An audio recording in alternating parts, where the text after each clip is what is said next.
Is this the most sensible Fortuner yet? It's not louder anyway, it's not faster in any way, it kind of looks the same. But trust me, this Toyota is different. Now the brand calls it Neo Drive, but it's really a 48 volt mild hybrid system that's been fitted to the trusty 2.8 litre diesel motor on the Fortuner and the Legender. So what's changed? What's new?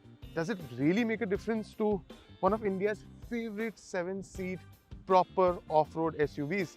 Well, let's get inside and tell you what's different there. Now, the first thing that you get as an addition on the inside is a wireless charger. Now note that this was there in the Legender before, and now it is a part of the Fortuner, the standard Fortuner Neo Drive variant. Also, you get a 360-degree camera as well as an intelligent auto start-stop system that works in tandem with the 48 volt battery pack and motor and generator. You also get a multi-terrain select system. You have 6 modes to select from that alter braking, acceleration and the traction control accordingly. But Toyota has removed the ventilated seats from both these variants, and since you are on that, the Neo Drive is only available with the 4x4 automatic variant on the standard Fortuner and the Legender. The standard one costs about 45 lakh ex showroom, and the Legender Neo Drive variant costs about 50 lakh ex showroom. That's a difference of about 1 to 2 lakhs, about 2 lakhs from the normal or the standard variants that are non-Neo Drive. But has it made a difference to the overall driving experience? Toyota says that the initial response is better. In fact, a lot of the systems are a lot more, let's say, calmer than before. In fact, when you start up this car, it feels a little more tamed than before. But let's see how that comes out on the road.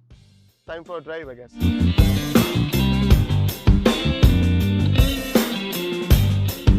Before I get into the driving experience, it's essential to understand the components of the 48 volt infrastructure first. Right up front, the alternator has been replaced with a 48 volt motor generator, which essentially acts as an assist to the engine and a generator to recover energy during deceleration. It also works as a starter motor during engine restart and is connected to the drive belt itself. Under the passenger seat sits the DC-DC converter, which is there to convert high voltage 48 volt electricity to standard 12 volt electricity. This then supplies power to charge the 12 volt auxiliary battery. That brings us to the 48 volt lithium ion battery, which sits between the second and third row and stores electrical energy recovered during braking and deceleration. It also supplies power to the motor generator during acceleration and start-stop operations. Net result, acceleration from a standstill feels more spirited and roll-ons also feel smoother. That distinct clatter of the diesel mill also feels more refined, and the whole experience made the Fortuner, or Legender in my case, more finely distilled. It's still a sledgehammer of a car, one that will do its job well just like it did before this update. But now, the sledgehammer's handle has a nice comfortable cover on it. There's a neat readout on the tiny screen in the middle of the 2 analog dials, displaying the charge going back into the batteries when decelerating, and that does feel odd at first coupled with this big burly SUV. The smart start-stop system is also fairly aggressive. I must say it works well given the size of the motor. We didn't get a chance to test out the multiple terrain modes on offer, which differ when in L4, H4 or H2. Although Toyota officials claim that the 48 volt setup will aid off-roading to some extent.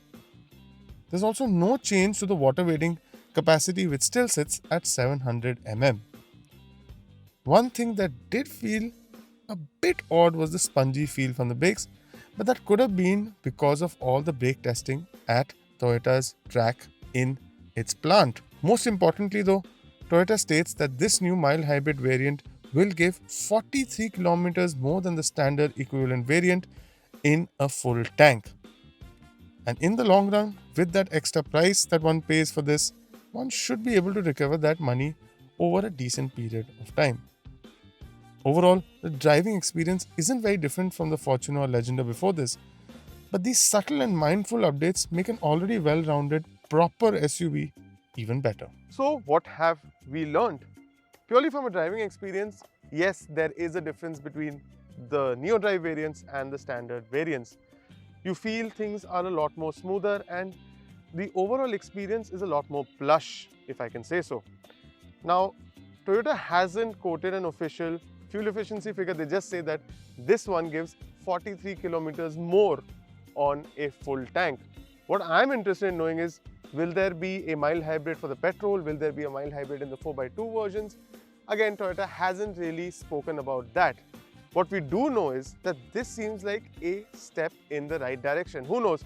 We might have a strong hybrid Fortuner on the cards. If you're looking to invest more than almost 2 lakh in this variant over the standard one, well, I don't think that's too bad a delta, because you will be able to recover that over the 10-year period that you own this car or even longer. So, makes sense, step in the right direction. Toyota rarely puts a foot wrong, and again, with this mild hybrid introduction in the Fortuner, they've only continued that legacy forward. I've been Abhinav, you are watching Auto Today, and if you've liked this video, please don't forget to subscribe to our channel and stay notified every time we make a new upload. Until next time, take care and goodbye.